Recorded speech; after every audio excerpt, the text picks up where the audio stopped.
गांव के किनारे एक पुराना खेत था जिसे कई सालों से छोड़ दिया गया था।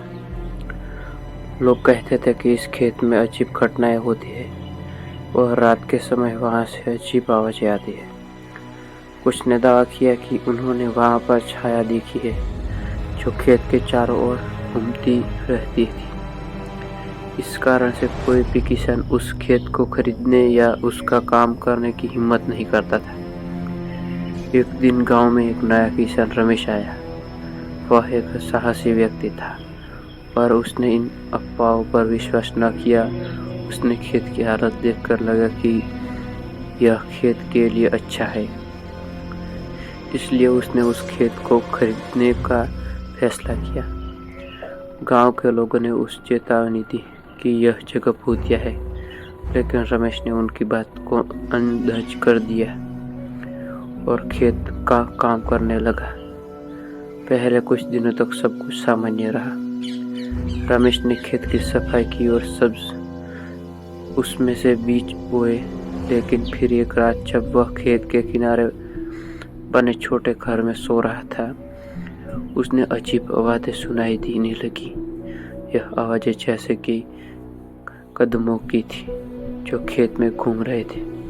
पहले तो उसने सोचा कि यह जानवर होंगे, लेकिन आवाज लगातार आ रही थी। अगली सुबह रमेश ने खेत की जांच की, लेकिन उसे कुछ भी असामान्य नहीं मिला। उसने सोचा कि शायद यह उसकी कल्पना थी, लेकिन जैसे ही रात फिर से आई, आवाजें और भी तेज हो गई। अब रमेश को यकीन हो गया कि कुछ गलत था। उसने एक मशाल उठाई और खेत में घूमने लगा। उसने देखा कि कुछ परछाइयां खेत के बीच में हिल रही थी, जैसे कि कोई वहां पर चल रहा हो।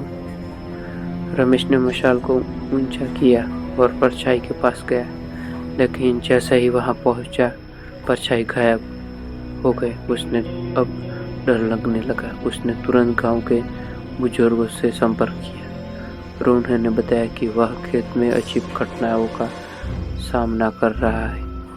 गांव के बुजुर्ग ने उसे बताया कि बहुत साल पहले इस खेत पर एक भयानक घटना हुई थी। एक किसान जो इस खेत का मालिक था, अचानक गायब हो गया था। लोगों का मानना था कि उसे खेत में किसी ने अदृश्य शक्ति ने पकड़ लिया था। तब से यह खेत भूतिया नाम गया है। रमेश ने फैसला किया कि वह अब और जोखिम नहीं उठाएगा। उसने खेत को छोड़ दिया और गांव वापस चला गया। गांव के लोग कहते थे कि उस खेत में अब भी वही भूत घूम रहे हैं जो पहले किसान को गायब कर रहे थे। कोई नहीं जानता कि वास्तव में क्या हुआ था, लेकिन यह कहानी खेत के रहस्य और भूतिया घटनाओं के डर को दर्शाती है।